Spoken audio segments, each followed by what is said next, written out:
This is John for Global Women's Sports Radio. Today, I have the pleasure of being on the beat with an old friend, Shane Winkler, head coach of East Carolina softball. How are you, sir? Great. Thanks for having me. Yeah, haven't gotten to talk to you for a while back in the Bandits days. So I was going to say it's excited to get about to what, chat with you. I think it was 2014, so it's about 8 years. 2014. Yeah, 2014.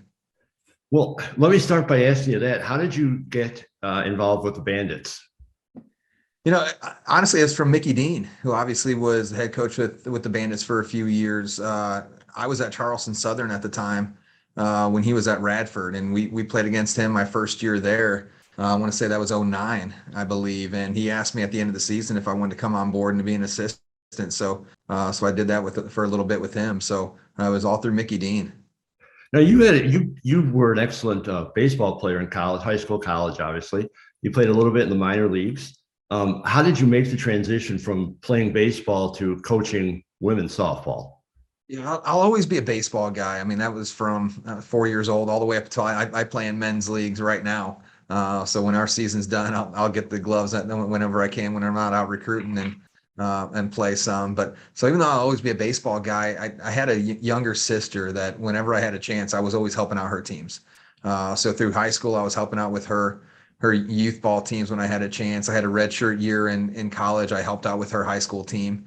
And then when I was playing minor league ball, I got an opportunity to help out the junior college team she was playing on. So even though my mindset was always probably to play as long as I could, hopefully professionally, I knew coaching was going to be in the future at some point for me. And had a chance coaching her junior college team, and then applied for a couple of jobs. And Shonda Stanton gave me an opportunity at Marshall.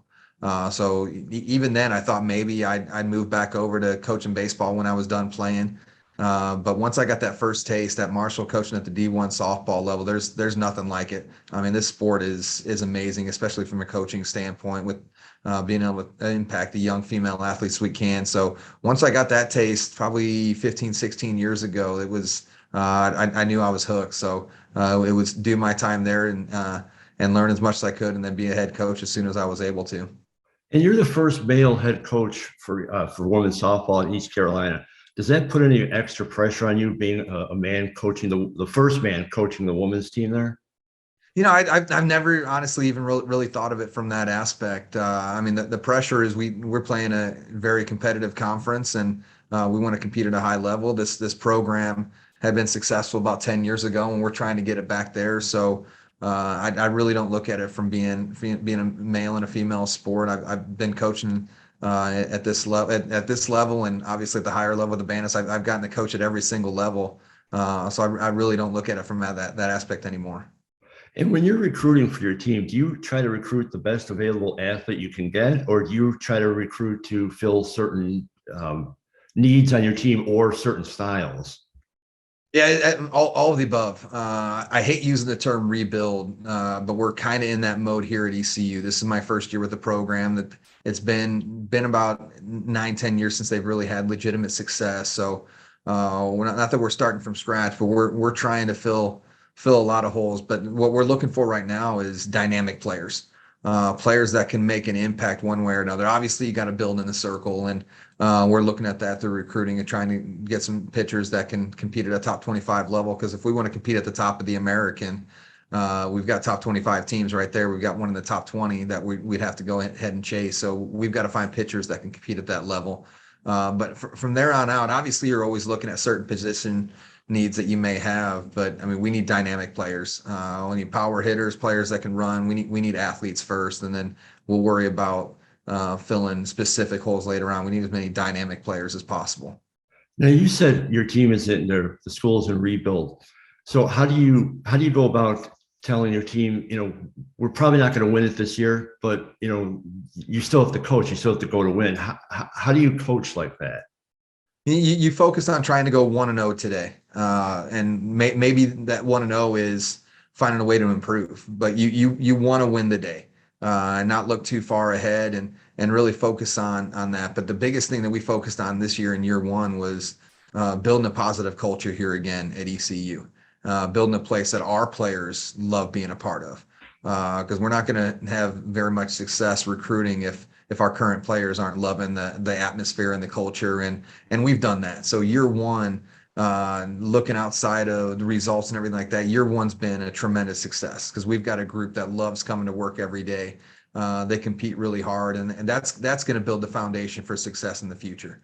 Because we got a group again that loves being a part of ECU, that love the university, and when you bring recruits in on a visit, they see that that's genuine. So we've already had an extremely successful year one campaign. I'm building the foundation for the future. So it's certainly not your team now, and I know you've had a tremendous. You have an excellent resume of success. What would happen though if you had a team and you knew that they were really bad, but there's still players out there. How would you go about coaching a really bad team? It's still all about relationships.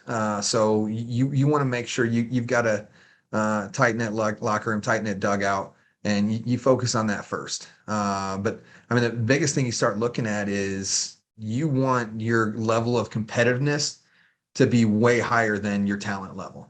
And that's for a team that struggles, and that even goes for a team that's really good competing for championships. If you got a lot of talent on your roster, but your level of competitiveness is even higher, you have the ability to overachieve any given day. So I mean, we still look at it as, I mean, we're working our tail off, and I mean, we want to compete, and that's the biggest thing. Give ourselves a chance. You continue to do that every day. You can put yourself in a position at the end of the year to potentially make a run in a conference tournament. But you look at every single day as an opportunity to improve. We talk about it, our team right now. Our goal is obviously to try to win right now, but we're also looking to build things for the future.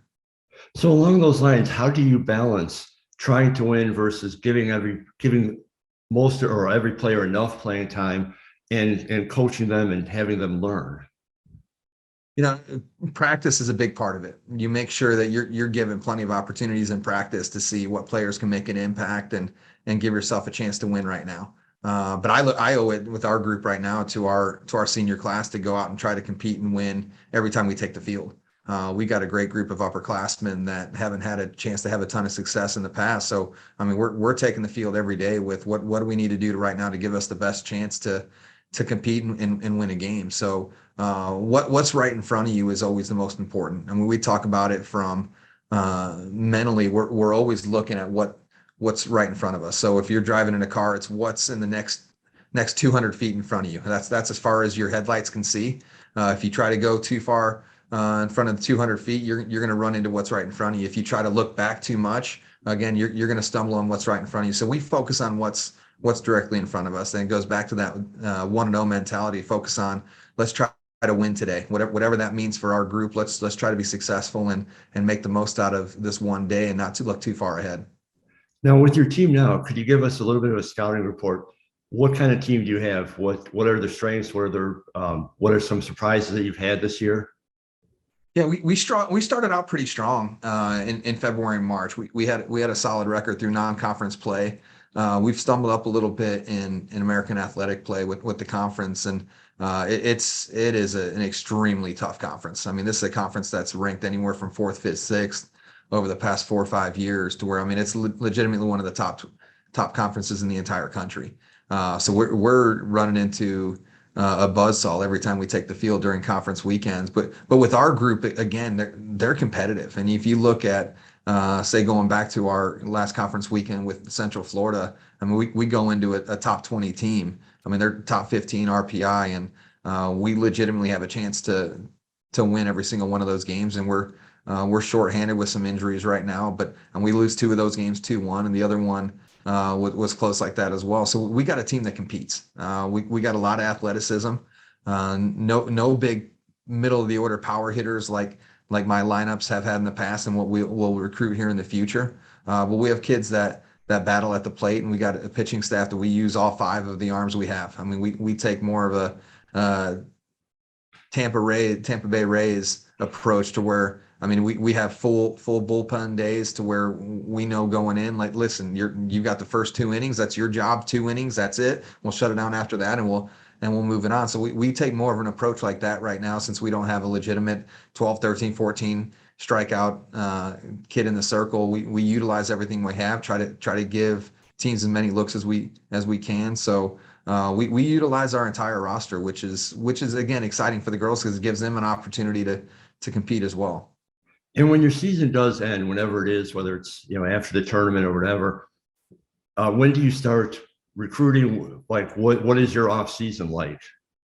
It's crazy nowadays as a coach because you're in season and off season. I mean, they blend together entirely. So recruiting is going on right now, especially when you look at the transfer portal and every single aspect there is for recruiting these days. I mean, today's a day off, Monday, and I'm sitting in the office looking through portal, looking through 23 kids that we're talking to, continue to put together our 24 list. So just because we're not on the road recruiting, that stuff's going on continuously. So the day our season's over, we'll make our plans for where we got to go out and everything and start seeing kids. But I mean, all of that is happening right now as we speak when we're behind the scenes and not on the field for the current season. Now I know when you were coaching the Bandits, you had a bunch of players that are now coaching. So how do you feel about that? Like, how cool is that to see a bunch of your players? Like, I know Kirsten Verdon, Zimkowitz, Lacey Waldrop, and I'm sure there's more. I'm just not thinking off the top of my head. But how cool is that for you to see your former players moving up the coaching ranks? Yeah, that's exciting because I mean, so many of them that I've coached at the college level now. I mean, a head coach, man, this is year 14, so many players that I coached at the college level are playing as well, are coaching as well. So I mean, we played Rutgers earlier in the season. Kristen Butler's their head coach. Their assistant coach played for me at Charleston Southern because Kristen coached for me at Charleston Southern. So getting to see former players that you're coaching against, I mean, that's exciting because I mean, if you're doing it the right way, it's all about relationships. You're building relationships with people that you got to spend a lot of days with and got to battle and compete with. I mean, that's exciting. It's also exciting to see so much of the success that former players, whether through the college level or the professional level, all the success they're having now. So, I mean, you look forward to those days, and that's exciting when you get to play someone that you're close to and you care about. Now, are you able to soak it all in at times? Like, you're doing a job that you love. You played minor league ball. You're coaching now. You're out there in the field. Beautiful days. Do you ever get to soak it in and go like, this is really what I love doing? No, all the time. Especially, I mean, I've had so many opportunities. I've been so blessed in this game. Going back to my days at Marshall, and I mean, it's exciting even now, looking back and watching that program play when I have free time. So, because I'm a softball junkie, so I'm on ESPN Plus every single day watching games. So, I mean, those are moments where I'm able to soak it in, where I'm watching to see how they're doing. I mean, Shonda Stanton isn't there any longer, but seeing how that program has evolved and grown, watching how IU and Shonda there is having success, watching coaches that I coached with, Mickey Dean, the success that he's having at Auburn. I mean, that to me, that's a soaking it in. That everyone that has had an impact on me and the places that I've been and the impact that they've had, watching the success that Charleston Southern continues to have. George Washington, I coached there the last 3 years. They're going to win themselves a regular season championship and have a great chance to win a tournament championship. So to me, that's a soaking in and getting to see everywhere that I'd have a chance to be and places that have impacted me and watching that success. And I mean, that's exciting for me. And then being in a place here like ECU, I mean, every day is a soaking in moment because it's such a great community. There's so much support. So those are the times where it's really exciting to me. And off the top of your head, do you know how many games you have left this season? We are at 7. We've got 7. We got a midweek game tomorrow that we're hosting NC Central on ESPN Plus, and then we've got 2 conference weekends before the conference tournament. So we got 7 plus the tournament, and that we're hosting the tournament here at ECU. So we've got a chance to kind of start a new season in a few weeks in May when we host a tournament and try to go on a 3-game run to a championship ourselves. Well, Coach, I wish you a lot of luck. I'll be following. I'll be cheering for you. Be cheering for the Pirates. Hopefully, you guys can pull off the victory in the tournament. I really appreciate your time, and as another thank you, I appreciate everything you did during your time with the Bandits. You're always really cool, giving me interviews, talking to me, before or after the game. I really appreciate it. It was a lot of fun catching up, and I'd love to do this again sometime, maybe in the No, off season or. absolutely. I mean, I'm always willing. I've always appreciated everything you've done for the sport, for women's athletics. I mean, going back to the Bandits days. I mean, love those days. Love the old NPF. Excited to see that there's avenues now for for the college athletes to continue on with, obviously, the league that's going on now, but then there's more professional leagues kind of starting up as well. So it's great seeing more opportunities. I mean, that's a big deal, and having the opportunity that I did to coach at the professional level. I mean, that's important. That's important for our sport. The sport has never been bigger than it is right now, and it continues to grow. So to see the professional leagues grow as well is exciting. So, I mean, again, going back to meeting you during that time and seeing everything that you do and your passion for the game of women athletics, I mean, I appreciate it. So thanks for giving me the opportunity.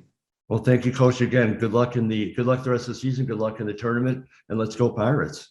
Awesome. I appreciate you. Thanks, Coach. Have a good day. Thank you. You too. Bye-bye.